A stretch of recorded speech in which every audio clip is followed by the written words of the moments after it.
Hey, hi, and welcome back to the Southern Millennial Mom podcast. And Dad. Yes, my husband is here today too, the brat that he is. But I am Samantha May. This is Ryan May. Hi. And we are your official Southern mother and father. To all of my returning listeners, thank you so much for your continuous listening of me just going on and on about random stuff in my head. To all of the new people coming in, welcome. You missed just a few episodes. That's fine. But I do highly recommend, even though it is audibly unstable, that you go listen to episode 1. Let me introduce me so that you can get to know me, your host, a little bit better. All right, so I'm going to be completely honest with everybody. This is not the first time we are recording a certain segment of this episode. My editing program glitched and deleted everything that we recorded and I edited. Wait, you told me you only lost a little bit. I did, but then it started glitching and it completely deleted it. I was so very upset. But anyhow, so Southern Dad, introduce yourself. Hey, y'all, I'm Ryan May. My God. Hey, I'm Ryan, the other half. He's Logic Brain. Yeah, most of the time. All the time. Very rarely do I see you in a state of emotional upheaval. Emotions have no authority over me. Cram them down. Put them in a box until it explodes one day. I got a big box. Pretty strong box. I built it myself. I would think that your ADD has a tendency to make you forget where you put that box. So you had to build another box. Yeah, I don't have to worry about it when it explodes. So, yeah. I love this man so much. He's so hilarious. Right now, he's looking around like a nervous chihuahua. Like I'm going to say something. And she cornered me and said, hey, we're recording. So, I did. I'm trapped. But he loves me and he's doing it. So I know the last time that we recorded, you had a lot of fun. It was. I make it sound bad, but it really wasn't that bad. It wasn't. I do enjoy talking to you now. I know. You were so immature. Anyways, really, introduce yourself. Everyone that's not related to you, who you are, what you do, all the important facts. All the important facts. Yes. If you were meeting a new friend, introduce yourself. Like you met somebody you actually like. Yeah, thanks for putting me on the spot. So I am Ryan May. I come from a very large family. I say very larger. I've met larger, but anybody that hears that I have 8 brothers and sisters, just like, oh my God, your parents not know how to stop. No, they were just very loving. Yeah, but if you don't know, I have 8 brothers and sisters. Grew up on a farm, not like cows and animals to be and honest, stuff. You didn't grow up on a farm. You grew up farming. I guess that's what I was getting to if you wouldn't interrupt me. Yeah, but that's my skill. My dad was a farmer. We lived near the edge of town in a, neighborhood-ish thing, but our farm was, 10, 15 miles to the west of us. And so I grew up row cropping, which is just, we didn't have animals and crud. We farmed cotton and corn and beans, and eventually we were what they call truck farming or produce farming. I've never heard it called truck farming before. They call it truck patching or truck farming or whatever. So I don't know why it was called that, but that's just. It's because you just delivered everything in a truck? I guess I never did ask why is it called that. That's just what it was. Well, that's an interesting thing, I don't know, 2004-ish, 3-ish, somewhere in there. My parents and my uncle, we started off on this venture, growing produce, and became a very successful business. And we We supplied a lot of the local grocery stores with, fresh vegetables, watermelons, cantaloupes. Those were our big items right there. All of the surrounding grocery stores would stop buying from the warehouses, all their produce and stuff, and they'd buy it from us. Yeah. During those times, and they were very ecstatic to get our watermelons and cantaloupes. I did hear often that the May watermelons were the best watermelons, but as somebody who doesn't like the texture of watermelon, I'll eat it on occasion, but I'll take everybody else's word for it. People tell me they're like, oh yeah, we had a big patch of watermelons. I was like, I guarantee you, nobody has handled more watermelons than I have. Or avoided more snakes. That's debatable, but like people say, oh, we had 40 watermelons one year. Like, I would load trucks 50 at a time, and then those were just the peddlers. I would load thousands upon thousands on trailers and boxes. I would see your field of watermelons, and just internally when you said that people would say, "Oh, we had 40 watermelons." I'm like, that's a joke. That's a quarter of what you produce. They'll start talking about their watermelons. Like, yeah, we had like 10 watermelon plants. We had like 20 watermelons this year. I'm like, we had 20 acres in one field, and we had like 3 of those. Yeah. Although, you tell me all these stories of when y'all were picking the watermelons and stuff, and I'm very sad I never just went out and watched you do it. Watched me do it. Yeah, or even participate. Got to go out and just watch. Or you know what I mean, participated in it. I lost lots of friends over being a produce farmer, because I'd be like, hey, y'all come help us, and they'd be like, okay, this sounds like fun, and then 10 watermelons in, and they're like, I'm done. Yeah. I don't say lost friends over, but people wouldn't hang around because they're like, oh, you go to Ryan's, you get put to work. So that's true. I grew up working. Like I from the time I could drive, I was driving tractors and trucks and stuff, pulling the water wagon for my dad, or hauling thousands. I mean, when you take literally 9 years old, I remember driving the truck with the 1,000-gallon water tank. So you got to, 8,000 pounds of weight behind a truck in the hands of a 9-year-old. Now, granted, my dad was ahead of me in the tractor, but call it child labor, you call it character building, whatever you want. But I grew up working. I call it gaining a good work ethic. And I did.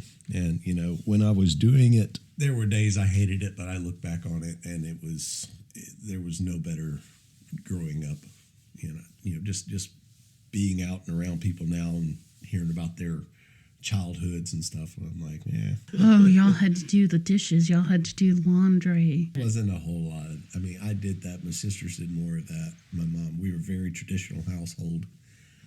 We did our chores, and you helped out where you were asked to help out or told to help out. Yeah. But when we started dating, it was probably... We had a few tractor dates. We did. My butt was so numb at the end of each of those. Not in a bad way. No. I don't know if you've ever ridden on a tractor, but they are rough. Yeah. The few times I remember you coming out and helping or riding with me, like we had borrowed this big 6x6 articulating tractor. We had this one particular field that was just soupy wet, and it was coming up planting time, and we had to disc this field under like 10 or 15 times, and you disc it up one way and then turn 90 degrees and disc it up another ways, and you just had these giant chunks of mud. And this was the only tractor that could make it through all that and drag the disc, and just absolutely beat you to death in this thing.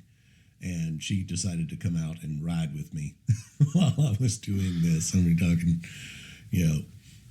I don't know what time y'all got there that day, but you rode with me for a couple hours, and you're just like, I can't handle this anymore. I'm like, well, I got to finish. So yeah, I got to spend time with you, and I don't remember when that was. It's probably on. I don't remember when. I'm not even gonna speculate. I know I had the Camry. That would have been around year 2. Around year No, it had been No, 2000, 2007 or 8-ish. when we really started dating. And I didn't know any better. You didn't know what you was getting into. No. Because I also got pulled into the helping around the farm that summer.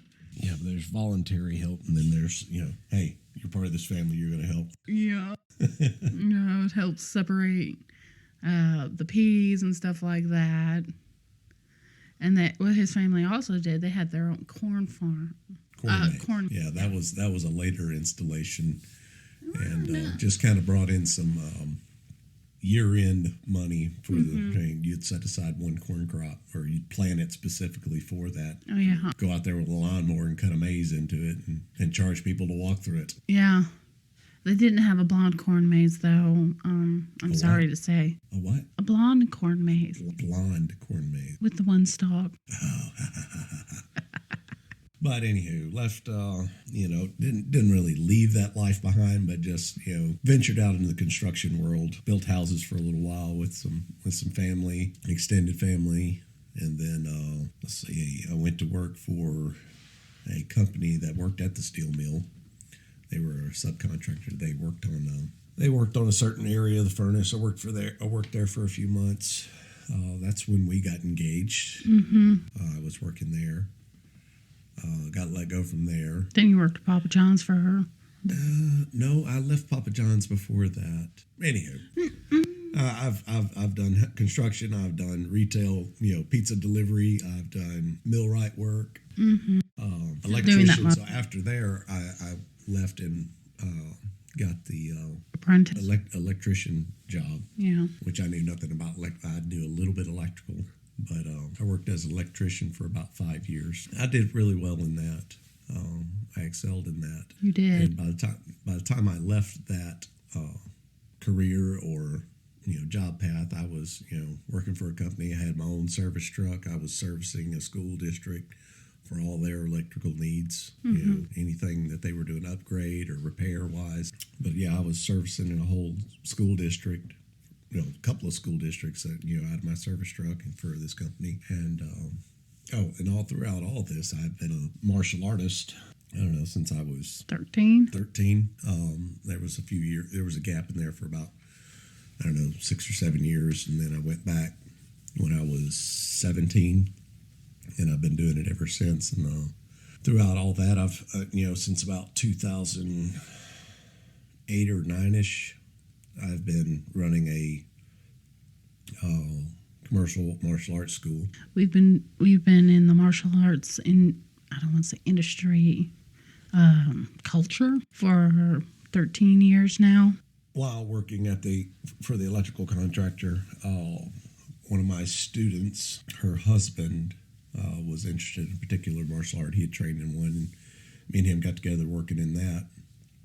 And he worked for the steel mill, our local steel mill. I didn't ever bother him. I knew he was higher up in that, but we just became really good friends. And then, I don't know, a year or two after we became friends, he's like, hey, I need you to come work for me. And so got a job there. Started as a, just know-nothing, apprentice millwright, and now I've been there for 13 years. No, 13 years. 10 years. It'll be 10 years coming up in January the 20th, I think. So I will be there 10 years. I've been a millwright. I've been a furnace technician, working on my, fabricating right now. That's kind of where I excel at. I excel at the furnace technician job, but I am just getting tired of that. So I'm trying to train somebody else up into it right now so that I can move on to other things that I want to do. And he's not the only one tired of that. Volunteer fireman, been volunteer fireman for over 10 years now. Almost 13 years. Yeah, because I started when we had Boo. Yeah, I started when we moved to the death trap, as you call it. Yeah. Yeah. So close to 13 years I've been a volunteer fireman. I don't know what else. I guess that's kind of me in a nutshell. General handyman, and do whatever I can to help anybody I can. Yeah. We did talk about this in the last one that we attempted to record. Well, that we did record, but got deleted. And I still need to show it to you, and I haven't done that. I'm very upset with myself about that. Our storybook. Oh yeah. It is so ridiculous, but I was so proud of it at the time. I gave it to him for our 2-year anniversary, our 2-year dating anniversary, and it's just, I printed off some pictures of us together, and I wrote our quote unquote story in it on some note cards. My handwriting is awful. I actually want to redo it, and then I want to, I want to keep writing. Write a new one. Right. Don't redo those, because all that stuff, it contains memories too. Yeah. Yeah.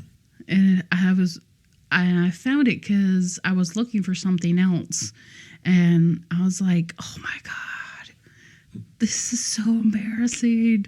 I can't wait to show Ryan. But our story is so wonky in time frames and how, we remember things differently in time. I'm sure it's the same for everyone. But it's been a journey since then.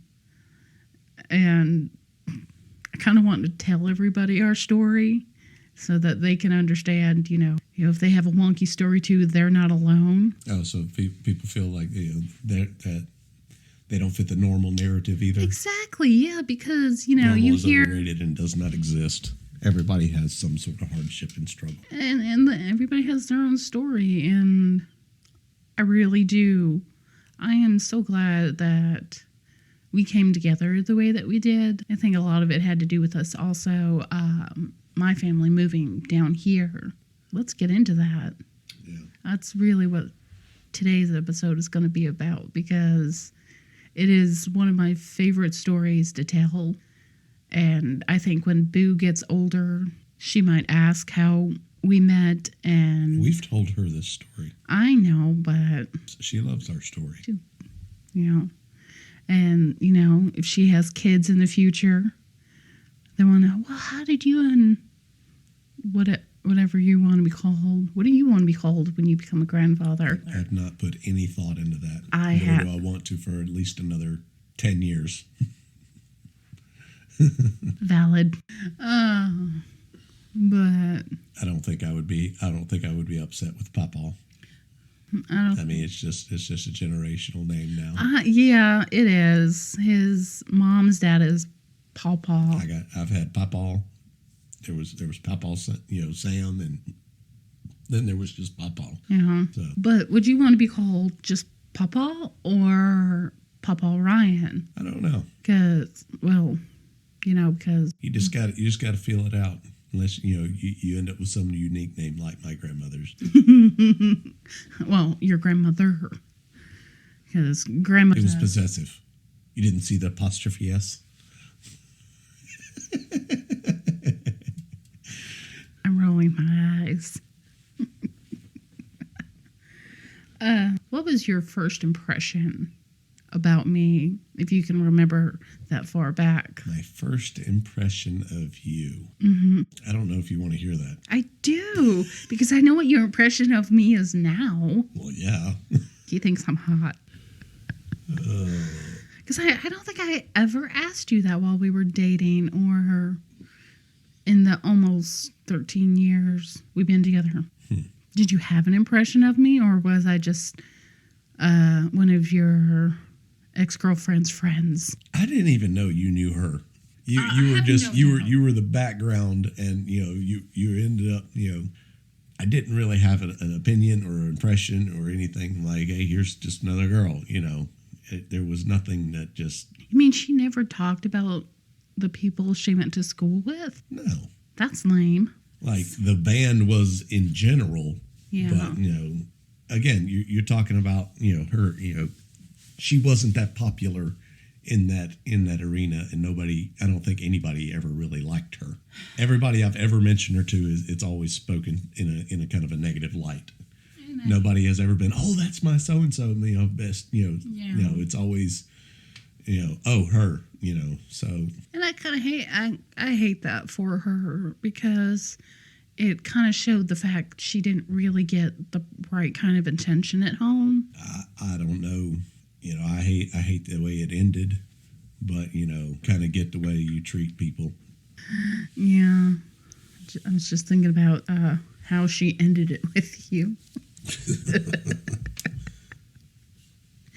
And that's a story for another time. I don't even remember if there was I remember my parents never being very happy with me hanging around her. Did you ever take her home? Yeah, I hung out with her parents a bit. No, did you take her to your house while you were dating? Yeah, she came over a few times. But My biggest question it was is, always like her family brought her over. Like I was 15, Yeah. so there was no dating then. Like my parents didn't allow that, until I was basically 17 or 18. so that you could legally. You were literally the first person I took on a date by myself. You were the only person I went on a date by myself with. Like, there was always chaperoned things with her. I don't even know that we ever went to a movie or anything like that. I think we hung around each other at functions and whatnot, but it just there was never any alone time.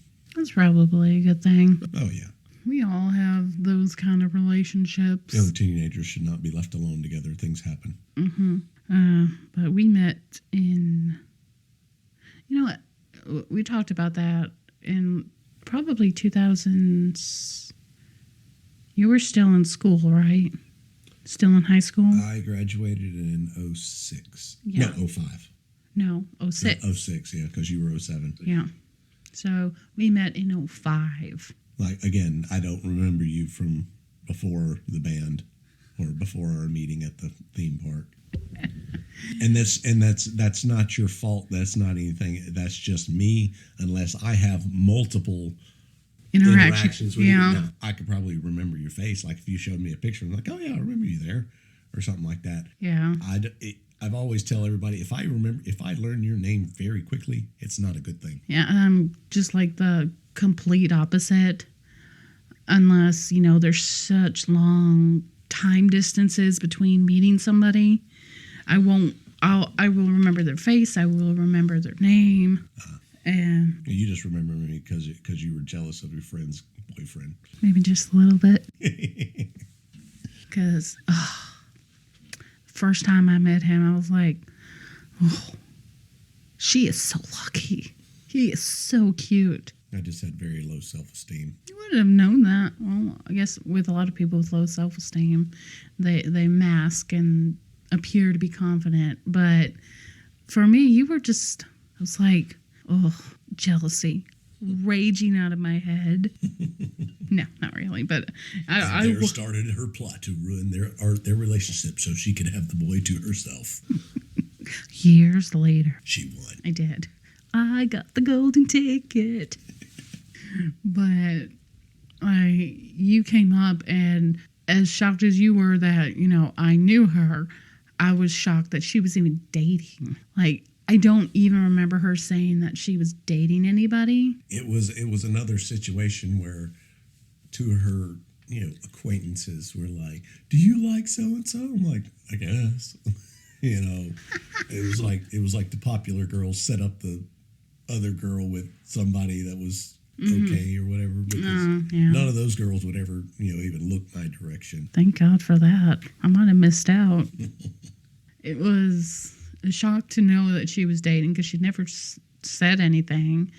And I want to say, though, at that time, I was dating quote unquote dating somebody from my church. And I know you met him. Oh, yeah. I know who you're talking about. And the next time that we met was in 2007 over a 4-H conference.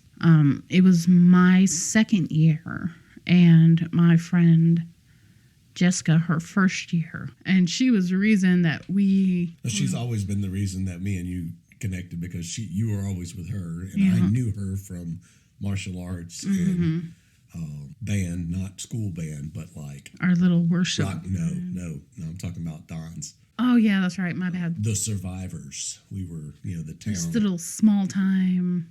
it was a music lessons in the back of a bait shop, in a little podunk town in Mississippi. But a lot of those kids were talented. Oh yeah, they just needed somebody better than him. No, Mr. Don was he brought a lot of joy to a lot of people. He was an old school rocker. That was half deaf, wasn't he? He just went with what sounded good to him, and what people were willing to put in, and taught a lot of people. And you had their first, he used to just teach guitar, and then he ventured out into other things. The first band, I guess, that came about was also my older brother's band. They called themselves the Survivors, and then you had the younger Survivors, and what was the Survivors as the band. Just you always had him at the base of it, and then the people as they graduated moved on. Mm-hmm. And what was your brother's little band that they had for like a week called? Afro Sheen. And none of them had afros, did they? Oh. So the story with that one is so you had a lot of these original guys from this band era, the original Survivors, and I don't know, my brother, all of them had moved on to other things, and they had a big concert coming up, and the old music teacher, he's like, hey guys, I need y'all to come put on a set for about 10 or 15 minutes, and so they got a lot of these original guys back together, which are all very accomplished musicians. Mm-hmm. And singers. And they're all practicing at one dude's house, and they're sitting out on the back deck, and there's this hair product called Afro Sheen. And I guess it's got a lot of oils and stuff in it, whatever. But people also use it for tanning. Really? Like you'd spray it on, and it would somehow it just made you tan quicker or better or something like that. But anywho, there's a can of this sitting out on the thing, and they were coming up with a band name because they didn't want to go with the Survivors, because all the new kids, they were the Survivors now. And so one dude had left and said he was going to get some food or something like that, and when they come back, they had spray painted this on t-shirt, like found some stencils, and they'd made t-shirts and stuff. While this dude was gone, there's like, our band name is Afro Sheen. And I forget what all songs they played, but like their opening thing was play that funky music, White Boy. By far the best performance of their entire lives in performing in in that stage in the arena. It was I didn't get to see it because I was away on a mission trip, but I've just heard tales of it, and people talk about it, and like, that was them. Like, yep, that was my brother. But we got sidetracked on that one. Yeah. Well, she was part of that. She was part of that. She was part of that era. And you've known her. I've known her for years. I've known her since I was like 9 or 10. Yeah. So. Okay. Gonna get sidetracked again. Was any of your family involved in, when we moved in 2000, the summer baseball leagues, softball leagues? Yes.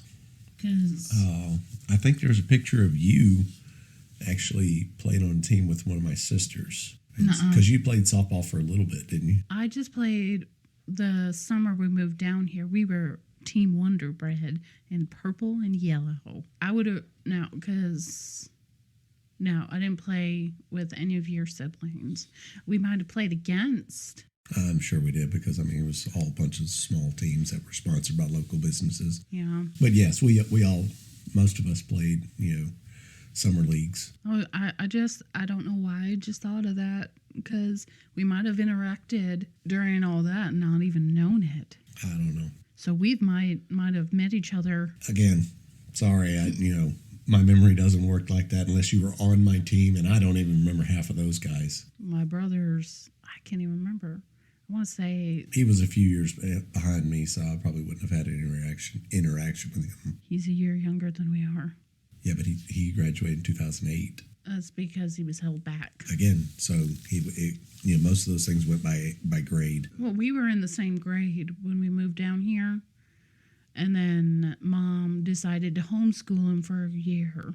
Oh, okay. Just him. Again, I have no memory of any of that. That just popped You did up. not exist in my life until the theme park.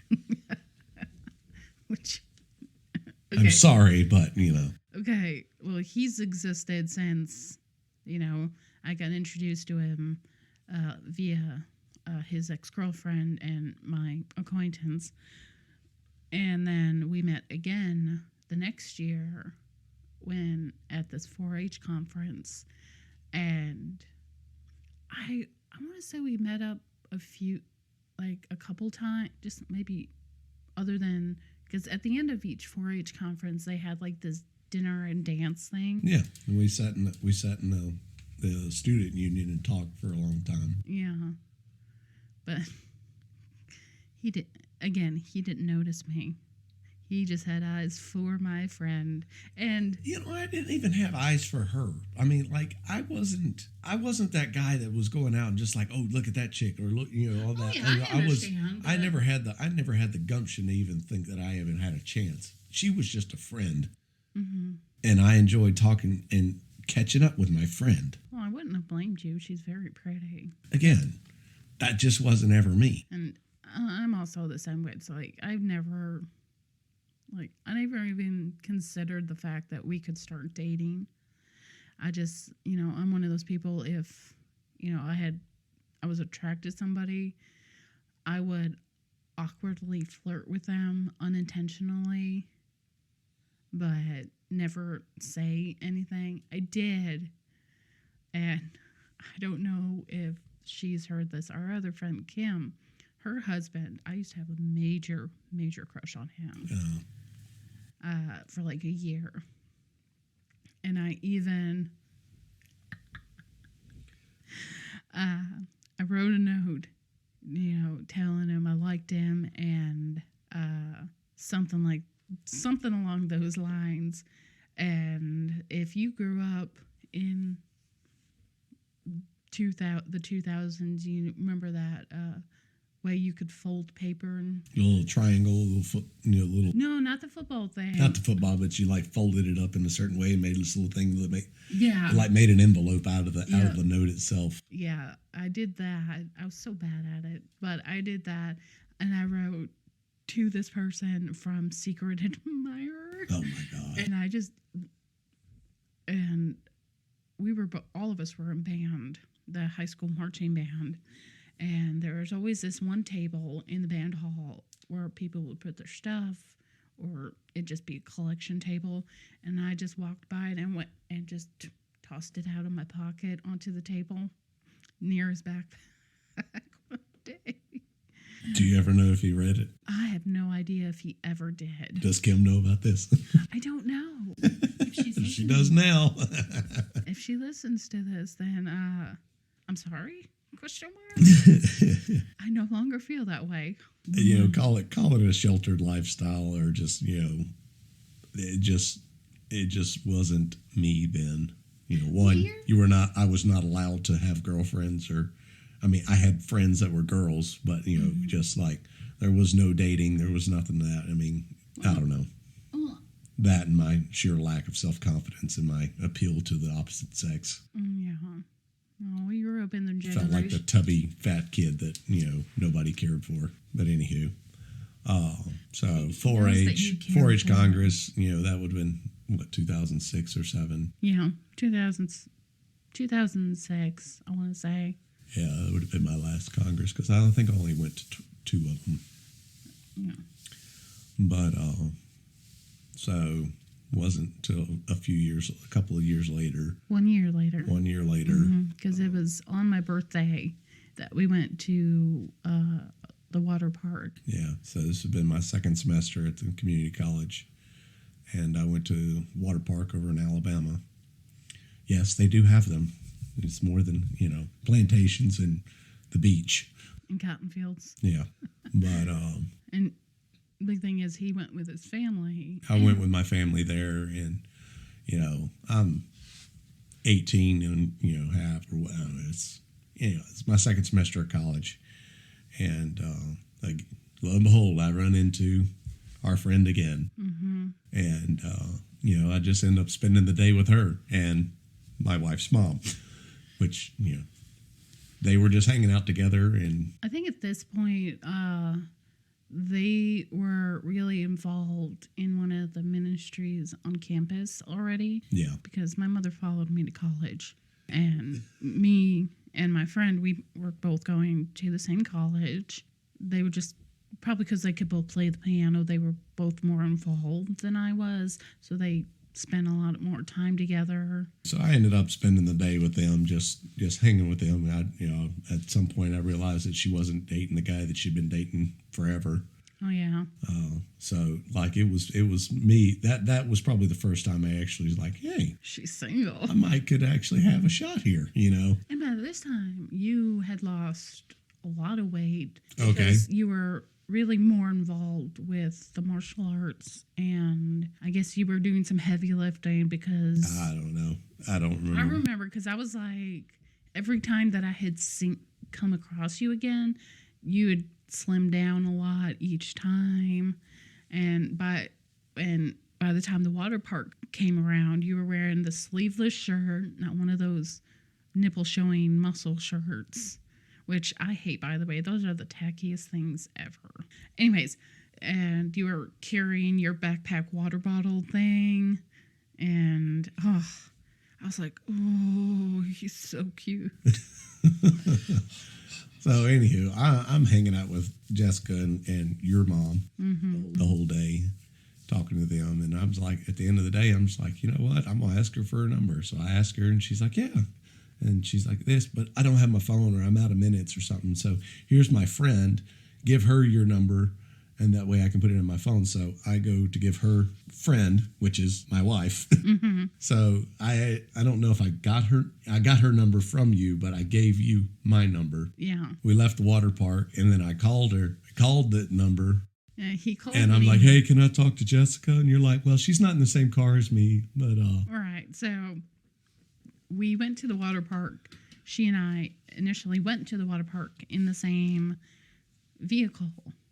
But I think because I had said something about it being my birthday, and one of the other families that went with, they're like, we'll take you. And I distinctly remember this, to Taco Bell and get you some food. And we were not even out of the water park for 10 minutes before you called me. And one of us was in a really bad cell reception area. And when you called me the first time, I could barely understand you. And I don't know if I put your name in there, but this was the time where if someone called me on my cell phone, I'd answer. And this is before her spam callers could get your cell number and call you for crap. And very, very rarely would get a wrong number. if you call her now, she don't answer the phone. I don't answer the phone. If you're not on my phone, leave a voicemail. After a few weeks of pursuing her friend, I think I'd take her to a football game or something like that. I'd go pick her up. No, Of course, you would always be there. We'd always be meeting up with you, hanging out with the band people. I only really remember going to 2 football games since graduating high school. I know we went to one. Me, Jessica, and Kim, we went to one. I was there. Oh, that's probably one time I don't remember you being there. And then the second football game was with you. Yeah. So, as we're, getting talking more, and, they have got this little Christian contemporary band going on thing, and they're playing at conferences and stuff, and y'all had gone to some competition in Nashville. Mm-hmm. And we won first or second place. That was that inter-co-op, competition. It wasn't like it was a national thing. It was like an inter-church thing. It was Southern. It was the Southern. So they had done that, and I got to question them. I was like, well, how are y'all setting up y'all's audio? And they were talking about their quality of their sets or something like that. And I'm like, well, what do y'all do? How are y'all running your sound? And they're like, well, we just got the PA and sits on the stage with it. I'm like, wait. I want to say it was our drummer that was controlling it because y'all would just set it and then leave it, and then go back and forth between it, fighting over who could hear who over the monitors. But I was like, well, why don't I tag along with y'all next time, and run the board, and we'll, being that y'all don't have enough wire to get it out into the audience, we'll put somebody out there, and they can kind of give me cues on what to do. Yeah. And we go to this little podunk church way out in the sticks, and I'd helped y'all that night. We ended up staying there so late. Like, I'd never been to a church and stayed till 11 o'clock at night. I want to say it was a lock-in that we did, and we just played, and then... I just remember a bunch of people just getting up there and just... I hate to call people fake about their convictions and praying up at the altar and stuff like that, but it was just like, who could get up there and make the biggest scene? That's what I remember. I'm like, okay, people, like we'd get to the last song and we'd just be like, okay, let's play it again. There's still a while to go and the Spirit's moving. I'm like, no, people are just trying to make it a scene. And just like, I remember us being there late. And we it might have been that one. I remember, I'm like, oh God, this is so embarrassing. He's never going to want to come and help us again. So, I mean, but that wasn't a big thing. Like, I knew I was going to be out late doing this thing. I didn't think it would take that long. So we load up and we go back, and I'm taking her. She was living with her grandmother at the time. Mm-hmm. I take her back, and I think her phone had died. Power banks weren't a thing back then. Like, your phone died. Like, it wasn't, and there weren't really car chargers. There was, but it just nobody ever hardly used them. Yeah. They're like, hey, your phone died. Oh, well. I mean, we were still coming out of the age of like, hey, I'm going to be back sometime. She's in college. I didn't think nothing of it. So I take her back and take her, back to her grandparents. And her grandmother sat there and scolded us for like an hour, threatening to throw your mom in jail. Even though she was a legal adult. It was just frantic. She didn't know where she was for hours. And I'm like, I couldn't get out of there. Like, it was so awkward. And, she finally got done yelling at us. And I think I spoke up a few times, just like, hey, like, this is where we were. It's not like we were out partying or something. Like, we're out here doing the Lord's work. Why are you so upset? Like, we're telling you the truth. This is what we did. I mean, well, you're both college-aged kids. I guess so. Probably assuming you're lying. Older people just, they just come home with a boy. Yeah, whatever. I mean, it was just awkward. And we had a few study sessions after that, and it just got to where, we just kind of, maybe she never had any interest in me or whatever. No, she didn't. It was platonic for her. Because by that time, I want to say it wasn't long after the water park, she was dating somebody because she was living I remember she was living at her grandmother's house at this time. And then she broke up with him. Oh, so she was just dragging me along for free rides. Probably. I got you. But then she started dating who became her husband. I remember that being sometime after. I thought that was after me and you got together. Mm-hmm. It became official, but they hung out a lot. Anywho, I was still in, before I figured out it wasn't ever going anywhere with me and her. I had gone... And we'd done quite a few band gigs with y'all. Mm-hmm. It wasn't really long after that you introduced your friend into our band. That's where I was about as to go with originally just the bass player, because Jessica at that time was our lead singer. Yeah. And then she left, and he became our lead singer because he can sing very well. That's about the time the name change of the band. Yeah. Because nobody could figure out what the word was. Exactly. What's the word? Our band name was one word, says it all. It was short.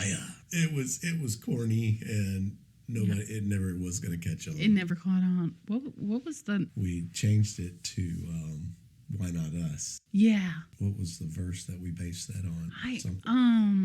Here am I, Lord, send me. Yeah, or something along those. Yeah. So, I had gone on a hunting trip with my brother. And, it wasn't ever going anywhere with it. I think I'd realized that before, but anywho, his girlfriend or fiance at the time or whatever, her sister had just broken up with somebody, and they were wanting to get me together with her. She's like 2 years older than us, isn't she? No. We're the same age? No, she's quite a bit younger. She's a couple years younger than us. Anywho. Mind blown. because she was in college when we were going to the church over there. You're right. I was supposed to have got to be there when she was there. Mm-hmm. And I don't know, she was off doing something, and it was getting time for me to get back. It was a Sunday, and I had to get back, I had school. Yeah. So I leave before she ever came back, and on my way home, I'm texting with your friend Jessica, and she brought up,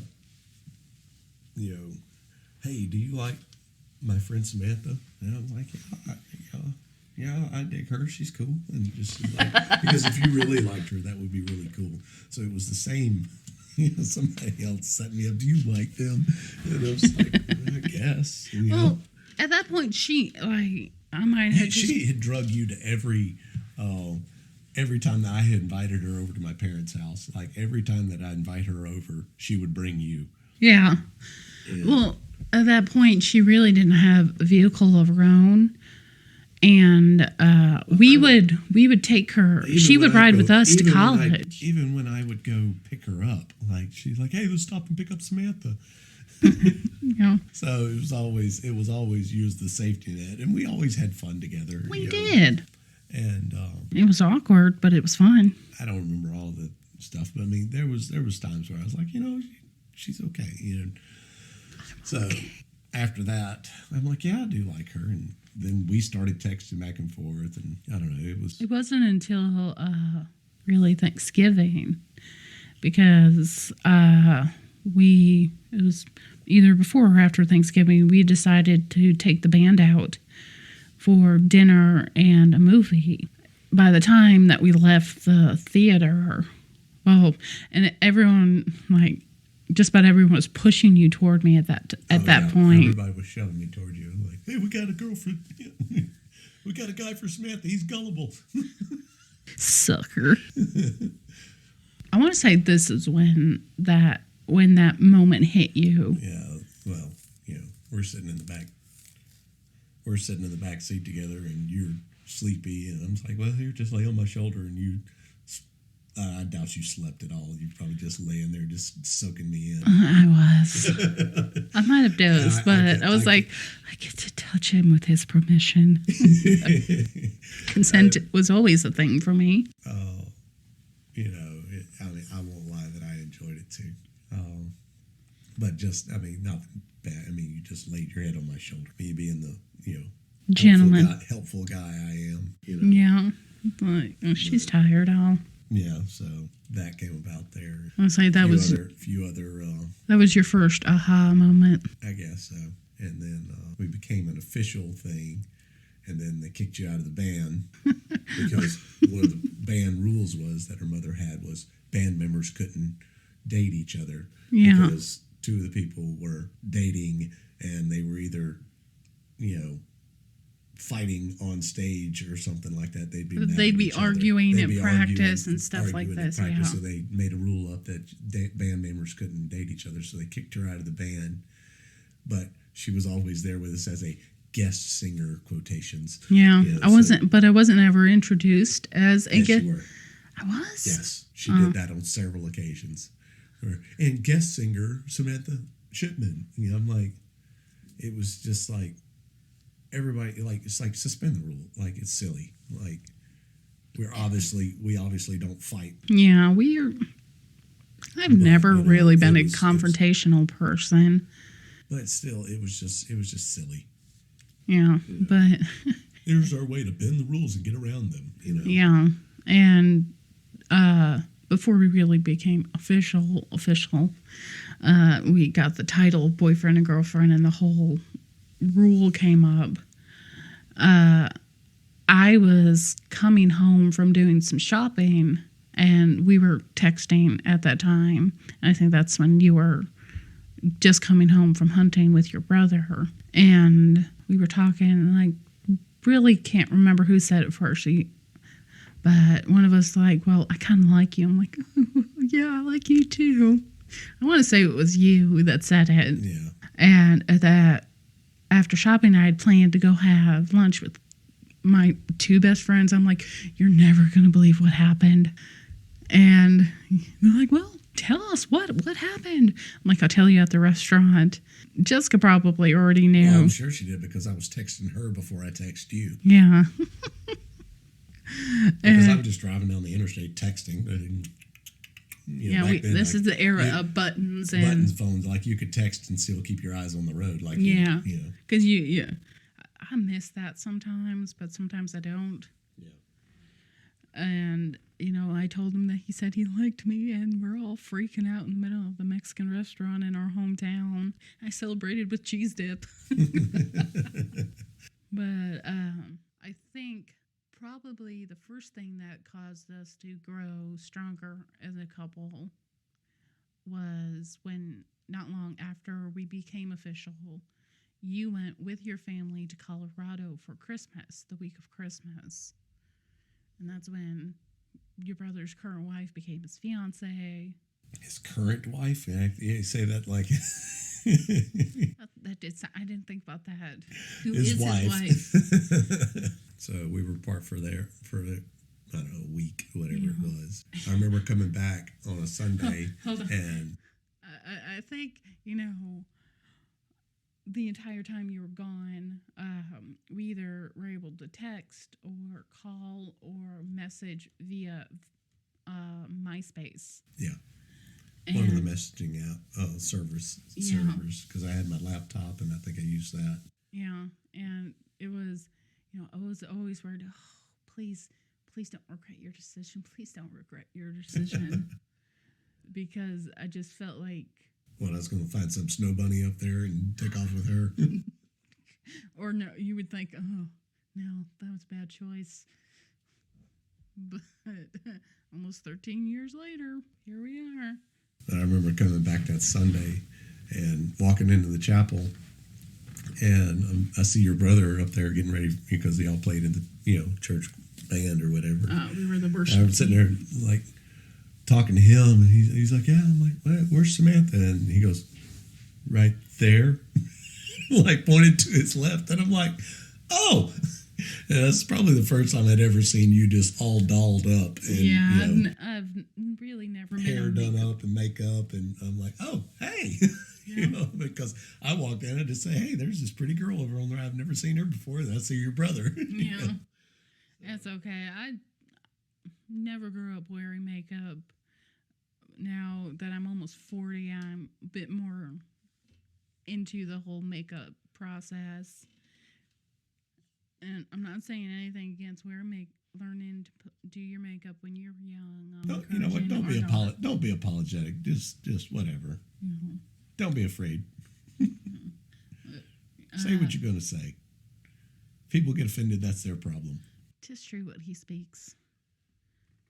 But when I saw you walk in, my heart started fluttering, and I did see you looking around for me, and we were in the middle of practicing when you came up. It was right before church started. I was surprised you didn't come up to me first to say hi. You went up to my brother, and I was like, what's going on? Got a little worried. I don't know. That's kind of our coming together. Yeah. Oh, I'd gotten the job at the mill. No, not then. Well, I'd gone there, sometime after, the band thing was going on. It really wasn't going anywhere. Everybody was starting to kind of go their separate ways. Yeah, everybody. College and job. Our lead singer and bass player went to Tennessee for his... Band was kind of on its way out, but we had our yearly New Year's Eve thing. And well, before you skip over it, we did have a period of a month. And that month was February. Or we were separated for a while. It's kind of like that proving period. Like, if anybody ever asks you, it's like, is this the one? It's like, well, can you live without them? Mm-hmm. And I don't remember it. I'm pretty sure that was part of it. But I mean, that just kind of like, you know what? I don't like being away from them. Mm-hmm. And that has currently been the only time in my life that I had consistently kept a journal. And I'd like to read that month. I did. I showed it to you when we got back together. Oh, really? Yeah. But oh, so that happened, and then while I was working at that place, like I had I don't know, for probably 4 or 5 months. Yeah, about 6 months. I had taken you somewhere in town to one of the jewelry shops. You was looking at them. I was like, hey, let's just walk around and look in here, you know. We went in there for a reason. I think you were like, you made up the excuse you wanted to get like a necklace for like one of your sisters or your mom for Christmas. I just wanted you to look at rings, and Yeah. we're sitting there, I'm looking at necklace. I'm like, hey, look at these rings, and you started going, oh, let me look at this one and look at that one. Oh, I just really love this one. She kept it on for a while, and I looked at the jeweler. I was like, he knew why I was there. Like he just, I guess it being a jeweler, he knows all the tricks and stuff like that. As we were leaving, I was like, he just like put his thumbs up, and I came back the next day and started paying on it. Want to tell him how you got it sized? So it was getting closer to paying it off or whatever, and we were at Walmart or something like that. We were in the jewelry section. I was looking for a watch or something like that, and you were over there looking at rings, and you were over there trying to give me hints or something crap. I think I was just looking at them and trying to. Oh, you don't wear jewelry, so you were trying hard. Maybe. So she's over there, and she found a ring that looked exactly like the one she picked out in the jewelry store, and she found the one that fit her. And she's like, oh, that one fits really good. So as they walk, she puts it back on the shelf, and she's walking away. So I grab that one, and I pay for it as on our way out. And then I took it to my jeweler, and I was like, this is her size. So they, sized the ring to fit that. And then this man proceeds. So I paid off the ring, and I had it in my glove compartment of my truck, and we're driving somewhere, and I was like, hey, reach in the glove box and grab this for me or something like that. And she opens it, and there it laid. I'm like, ah! And I reach over and snatch it and throw it over, and she's like, what was that? I was like, oh, it's a box of screws. And I'm like, that's so stupid. I would have went something my brother left in here, the one that just got married. I'm a terrible liar, so yes. I don't come up with stuff like that. Which on the fly. Great. Good. It's good to be a terrible liar. So, a few days go past, and I'm like, it was a box inside of a box. So I take the ring box out of the outer box, and I put some junk in it, and I threw it back in there. And then she goes back in there later, and she opens the box, and she pulls that box out, and she opens it up, and there's screws in it. So I'm like, I got that one. He didn't. I know. He didn't. But with the ring that you used to size my engagement Didn't I give you that ring at some point? You did, because at this point, I think you found it. Well, I had seen it multiple times. It was on my nightstand or something. It was on my dresser or something like that. Yeah, like, what do you have this for? I was like, I got so tired of seeing it and not saying, because I had seen it multiple times. Because at this point, you were living with Clay. And, as your girlfriend, I would visit you, and we'd hang out in your room, and I'd see it, and I'd be like, you just have it out in the open. And I guess when I finally said something, you're like, I can't believe you finally just saw it. And then you gave it to me, and that following Sunday, I was like, oh, this is really cute. I'm going to wear it. And I wore it on my right hand because I knew, the significance of the ring finger on the left hand. So I put it on my right hand, and we're sitting at your grandmother's for lunch, waiting for lunch to finish getting ready or whatever. And your mom finally sees it, and she goes, do you have something to tell me? Do I need to be preparing for something? I'm like, no, it's just this ring I found. Ryan got it for me, and la-di-da-di-da. And she's like, oh, okay. But I don't know. So we had our yearly, New Year's Eve concert or whatever. Yeah, our church. Well, our church had been doing this for a few years, and we were. It was just a time where we could play a lot of loud music and have good time. Yeah, no one to complain about all the loud noise coming from the church. Our last set gets up there, and I get on stage because I was always in the sound booth. I think I played a little bit for y'all. Not that day. So I get up there, and my family comes walking in. And at this point, we'll say the house lights were dimmed. Yeah. And it was just the stage lights and the spotlights that we had. Yeah. I see them walking in, and I'm like Well, because they that's had their different. own New Year's party or whatever that they hosted every year, and they couldn't come to ours because of it. Like they came in like the last two songs. I'm like, oh, I'm so glad that they could make it. So she's standing up on stage beside me, and I'm thanking everybody for coming and whatever. And I was like, "What was my line?" I've had something. I have a lot of good, stuff in my heart, and I've got stuff in my heart and something in my pocket. And I turned and knelt down to her and said, "Will you marry me?" And she just frantically just shakes her head up and down. I was nodding my head so much I think I felt my brain rattle. The word yes never came out of my mouth. So she never agreed to marry me. But I did vow to love and support you Yeah, for the rest I of guess our I got an lives. ovulator. That is our engagement. Yeah, and Coming together and engagement and everything's history. oh, so we only have one picture of Our engagement. of the proposal. Oh yeah. And it's blurry. It's from a phone in 2010. It's a cell phone picture. It's a clip actually from the video. Yeah. And nowadays I see all of these women, they get, Professional photographers to come and do their or it's not the after women. they get proposed to. It's not the women. It's the men. No, it's because the men are pressured into it because all these girls are like, I want that, and so now we have to go do all these elaborate.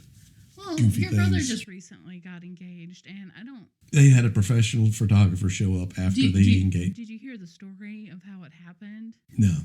So what they did, he went on vacation with her and her family, and her family already knew he was going to propose, and he had a photographer there, and like this couple that was pretending to get engaged, and he's like, oh, these people were overreacting, and I was afraid they were going to ruin it.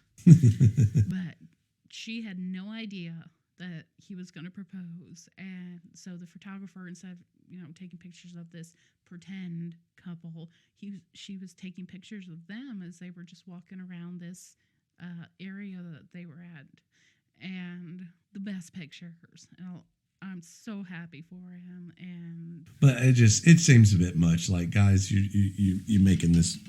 Yeah, well, I know you want to make it memorable, but like it's just beginning to get too much. I think some of it, yeah. Like, if I do approve of, having someone there to take the picture, to get her expression, to get that joy on her face. It's kind of like getting a picture or a Get video. a wildlife photographer. And hide in the bushes. It's kind of like the same of getting the groom picture when he first sees her walking down the aisle. Just seems like just another party. Well, I totally enforce the whole engagement party. If she said yes, it'd be totally embarrassing. If she said that'd no. be awful. I have personally. No. I don't think we didn't do an engagement party. We did a couple wedding showers. That's what the wedding showers are for. I know.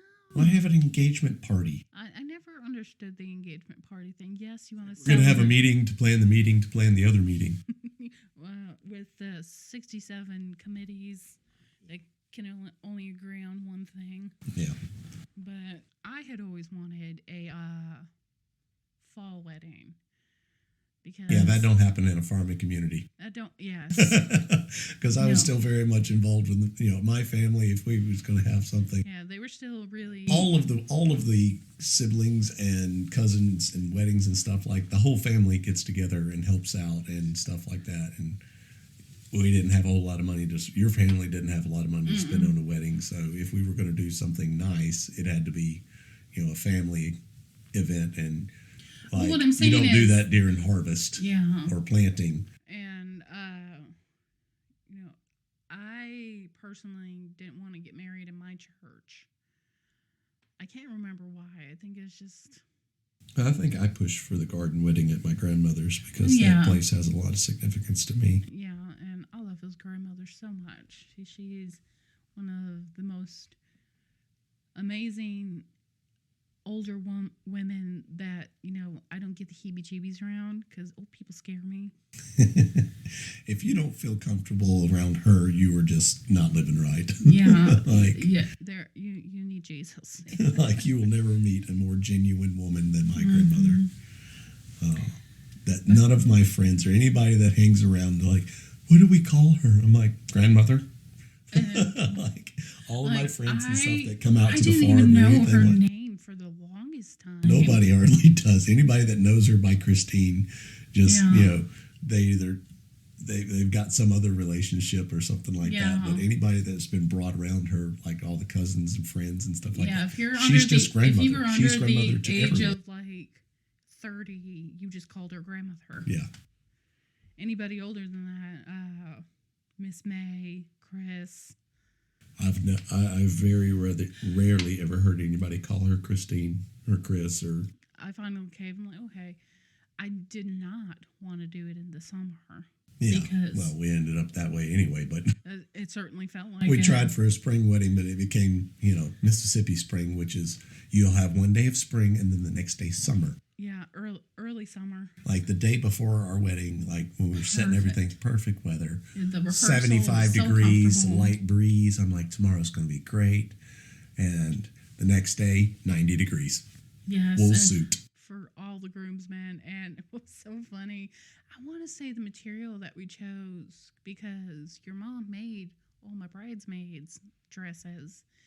And the colors I finally went with were black and red. And I wanted, we'll just call them Christmas colors, green and red. But none of those colors were in season. And I didn't want, because by then I had heard so many people complaining about how expensive bridesmaids' dresses were. I had been a bridesmaid in Jessica's wedding. And by then, I was not working a real job. I was working for a dog breeder who... Let's just be honest. That was a dog farm. It was a dog farm. But 70% of the time, she forgot to pay me. And just... more or less probably avoided paying you. Yeah. But I was like, it was like 100. It doesn't seem like a lot now. But like, it wasn't a lot then. Well, for me, it was. And I was like, that's so expensive, and I'm never going to wear that. And I don't Just be honest, nobody ever wears a bridesmaid dress after the initial event. Not true. Whoever wears one. Kim wore hers after the wedding. Really? Yes. She said she wore it a couple times afterwards, and then, but it was... You wore yours to Austin's wedding. I wore my prom dress to Austin's wedding. Oh, okay. Which I look back at now and I was like, that was way too fancy for an outdoor. Yeah.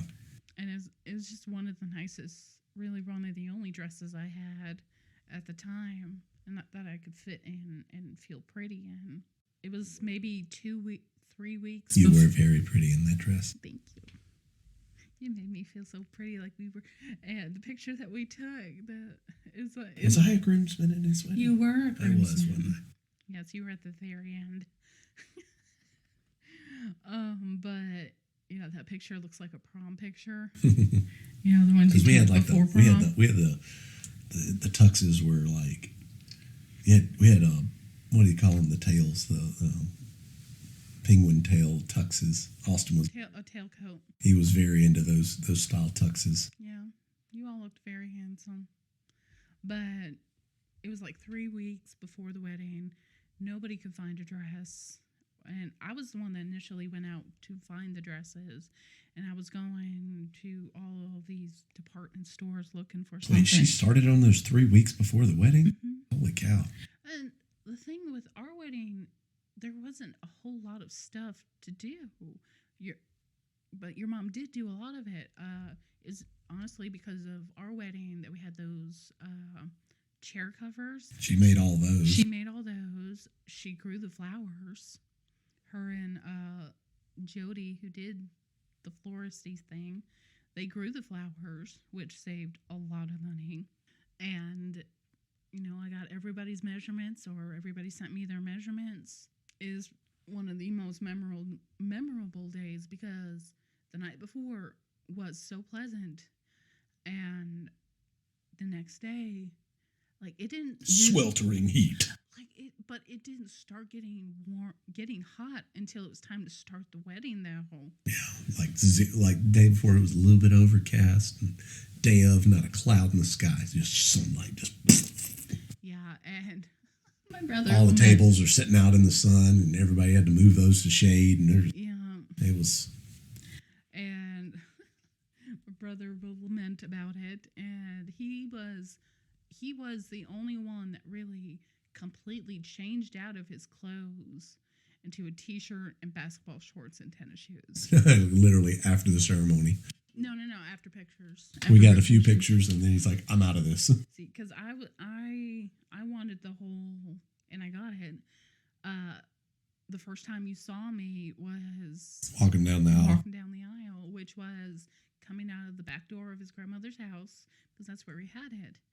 And over that late winter, early spring, we spruced up her yard. We put in planters. Yeah, put in a lot of work out there. Mm-hmm.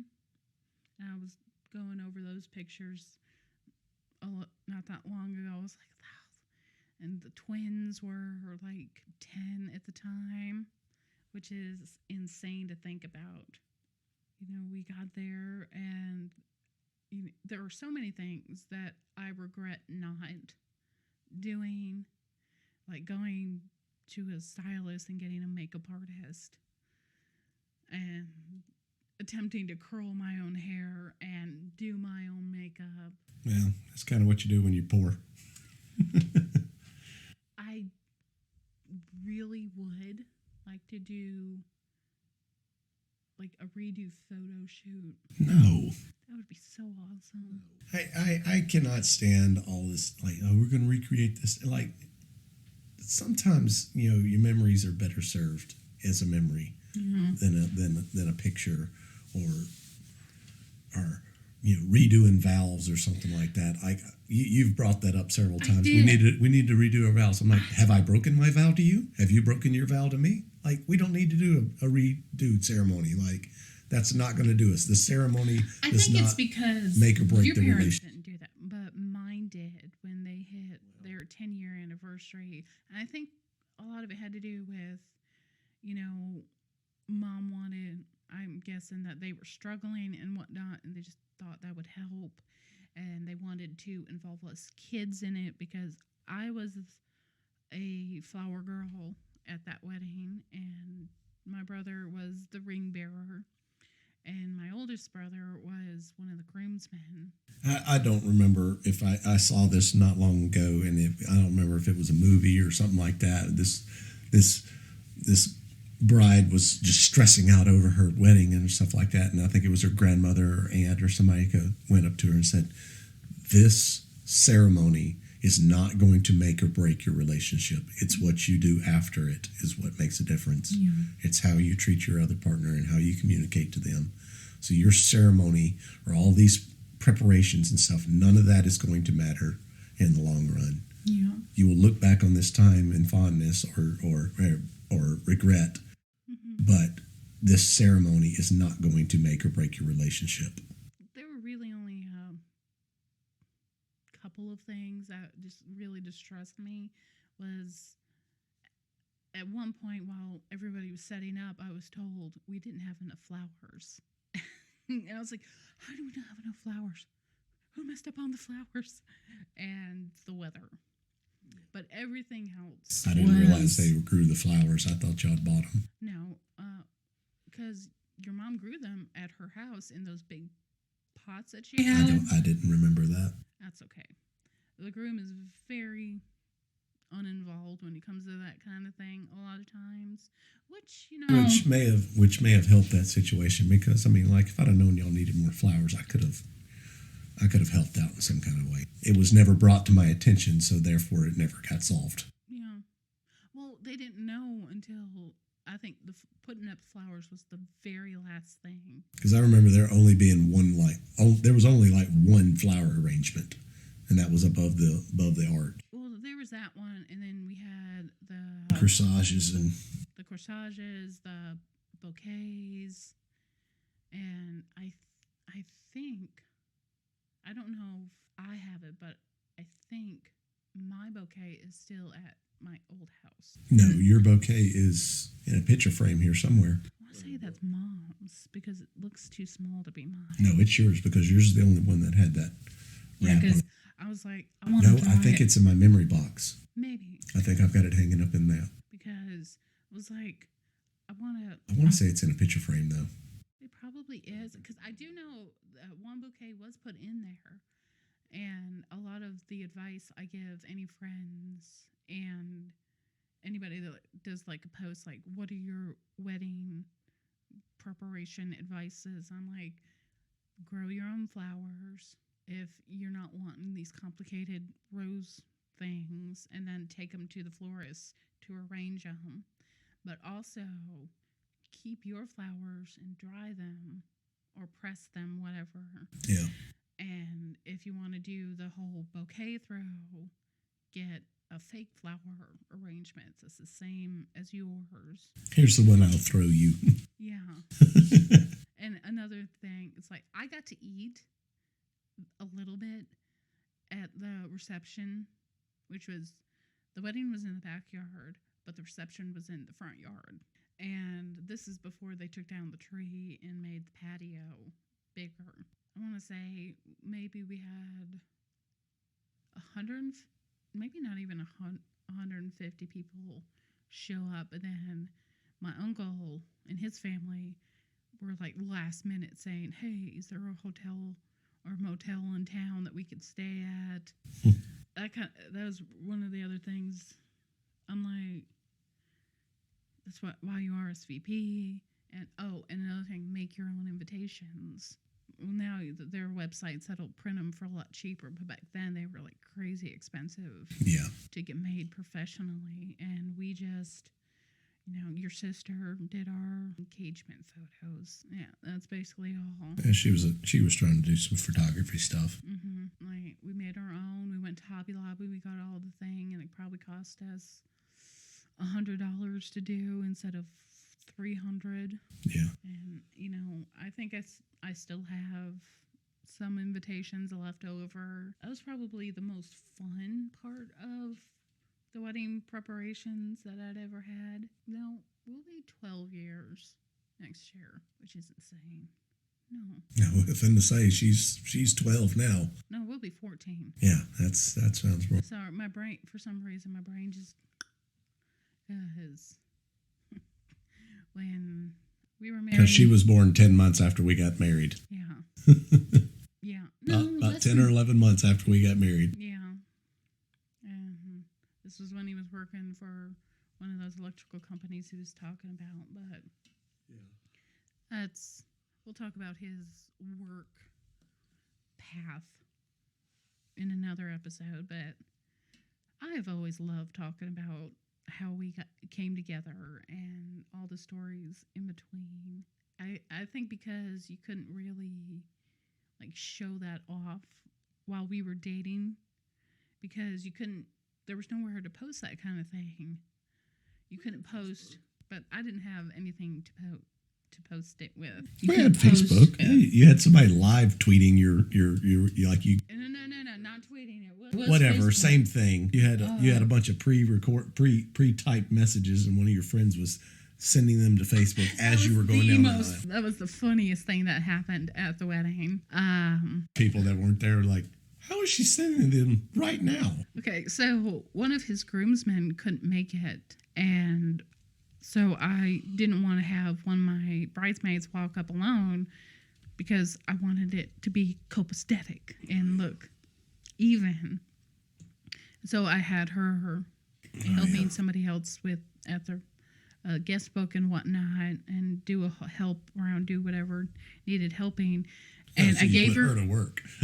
I gave her my phone, and I had all these pre-written. This is when you could text in a Facebook status, and I had all these pre-written things like, "I'm walking out the door. I'm walking down the aisle. Oh, look at his face." And this man, he has his cell phone in his pocket on silent, and he's like, "What? I don't remember that." You said that you kept feeling your phone vibrating. in your pocket. And she would send those out when I did specific things. Oh, I think you're making that part up. I don't remember that at all. No, you told me that. Oh, okay. It's been a while since you told it to me, but I was like, genius ideas. But yeah, it's one of my favorite stories to tell. And we'll talk about other stories the next time we have time alone to talk.